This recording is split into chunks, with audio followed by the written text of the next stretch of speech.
before this August House the statement of estimated receipts and expenditure for the year 2016-17 for the Indian Railways. Let me begin with a couple of personal experiences. As a Railway Minister of India, I visit a number of places and meet a large number of people from all walks of life. On one visit to Mumbai Central Station, I was pleasantly surprised to find a group of women engaged in cleaning. The station looked very clean. On seeing me, a lady came and thanked me for allowing her NGO to adopt the station. For the last 5 months, she had been volunteering a day every month at the station. She said that she felt very happy to be contributing a little bit to this national cause. In another incident, Alok Tiwari, an inspector in the Railway Protection Force, recently deputed to the social media cell of the Railway Board, shared his sentiments. He is responsible for taking action on passengers' requests for help on social media. He said that for the first time in his professional career, he has realized how his little actions were making a huge difference in passengers' lives.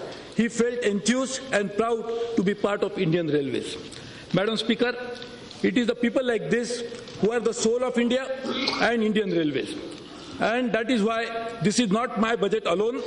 This is a budget which reflects the aspirations of each and every member of the railway family, a budget that reflects the aspirations of the common citizens of India who have not only been writing to me, interacting with me on social media, but also meeting me in large numbers to share their thoughts. This is a budget that has been fashioned by a creative partnership with ideas from my colleagues in the Parliament, industry associations, commuter associations, media, and practically all sections of society. I would like to thank each one of you. But above all, this budget owes its inspiration to the vision and leadership of our Prime Minister, Shri Narendra Modi ji. He had once said, "My vision is to make railways the backbone of India's progress and economic development." We are making all-out efforts to translate his vision into reality. Our core objective is to improve the quality of customer experience at the individual level, becoming an engine of employment generation and economic growth at the national level, and convert India's largest institution into a template for transformation. Yatri ki garima, rail ki gati, rashtra ki pragati. This budget will document a journey of transformation, the journey of a nation, by touching millions of human lives daily. These are challenging times, maybe one of the toughest. We are faced with two headwinds, entirely beyond our control: tepid growth of our economy's core sectors due to international slowdown and the looming impact of the 7th Pay Commission, and increased productivity bonus payouts. Further, historically, declining modal share of Indian Railways, which dropped from 62% in 1980 to 36% in 2012, is continuing to exert pressure on the institution. At this moment, I am reminded of a former Prime Minister, Sri Atal Bihari Vajpayee's few lines. विपदाएं आती है, आए, हम न रुकेंगे, हम न रुकेंगे. आघातों की क्या चिंता है, हम न झुकेंगे, हम न झुकेंगे. Railway is an organization has stood the test of time due to the sheer grit and commitment of its employees. However, these challenging times require overall of our work culture and ethos cemented over years. Last year, I had unveiled a medium-term vision for the railways, which set us on its transformational journey, for which we now need to reorganize, restructure, and rejuvenate this institution. We need to bring in a new approach, a new way of working. Chalo, milkar kuch naya kare. The three pillars of the strategy that I am laying out today reflects this new thought process. New Nava Arjan, new revenues. Our Indian Railway typically has focused on increasing revenues through tariff hikes. We want to change that and challenge our conventional thinking on freight policies to win back our share on the transportation sector. We will exploit new sources of revenue so that every asset, tangible or non-tangible, gets optimally monetized. New manak, new norms. Each rupee that get expensed will be re-examined to ensure optimal productivity. We will take a zero-based budgeting approach to the financials in the ensuing year. We will improve our efficiency yardsticks and procurement practices to bring them in line with international best practices. We will continue to innovate and optimize our outgo on each activity. Nava Sanarachana, new structures. We need to reimagine the conventional ways of solving issues.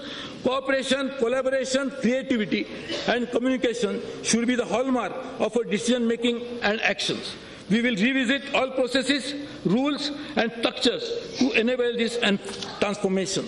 We will draw upon our inherent strengths, diverse talents, and rich experience to emerge stronger. I am reminded of Harvansh Rai Bachchan ji when he said, "Nav umang, nav tarang, जीवन का नवा प्रसंग. Naval cha, naval rah, जीवन का नव प्रवाह." Madam, for the year 2016-17, we expect an operating ratio of 92% after including the immediate impact of the 7th Pay Commission as against 90% likely to be achieved in the current year.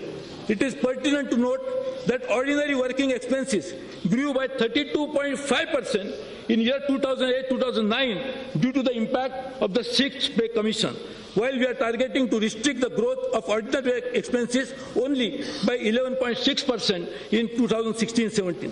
This has been largely possible due to extensive cost optimization and revenue enhancement through innovative means planned next year. We have already made humble beginning in this direction, as a result of which a saving of 8,720 crores from the budget estimates last year will be effected this year, neutralizing the most of the revenue shortfall. We significantly reduced the cost of power procured for taxation by signing long-term agreements, brought down inventory carrying costs, and launched austerity drives. In the next year, we are increasing the rigor on cost optimization multifold. For the first time, absolute reductions as compared to the previous year have been planned in categories like diesel and electricity through concrete and rigorous planning. Further, with an optimistic outlook for the economy and various measures outlined later, we hope to generate revenues of the order of 1,84,820 crore next year, 10.1% higher than the revised target for the current year. The statement of financial performance for 2015-16 and budget estimate for receipts and expenditure for 2016-17 is at Annex 1. Investment. We have ramped up capital expenditure to remove the huge backlog of the past as well as to provide for the current and future needs of the organization. We have overhauled age-old practices, bottlenecks, and delegated powers effectively to the functional levels. As a result, the rate of capital expenditure has increased substantially in the later quarters of this year and should now grow exponentially. We will continue to employ this new approach to our capital expenditure. We have managed to break away from the average capital expenditure.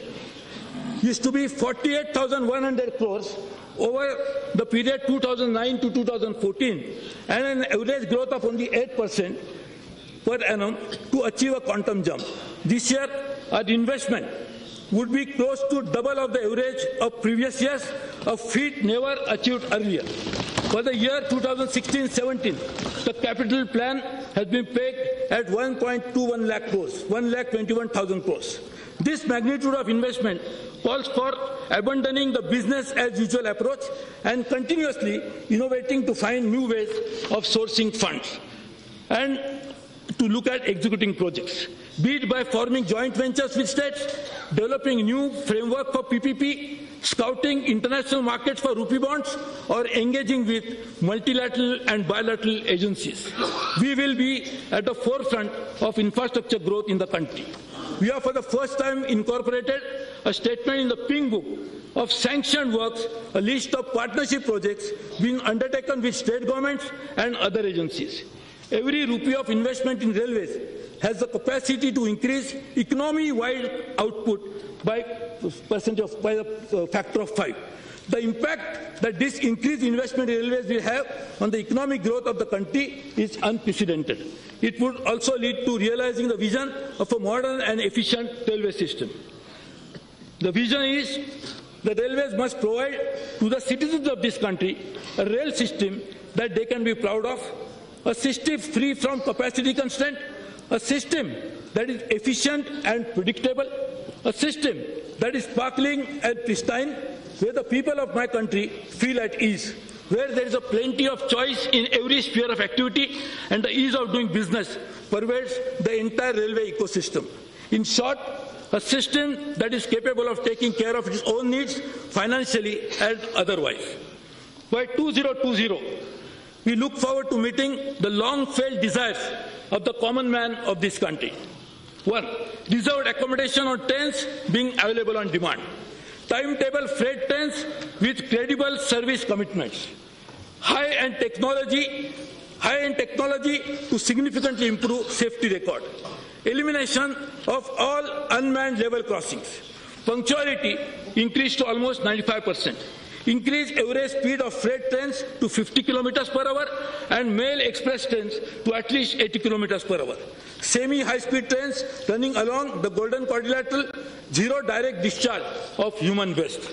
I am thankful to the various committees, including the committee chaired by my friend Dr. Debroy, whose recommendations have informed our vision. झी 24 तास रहा एक पाऊल पुढे.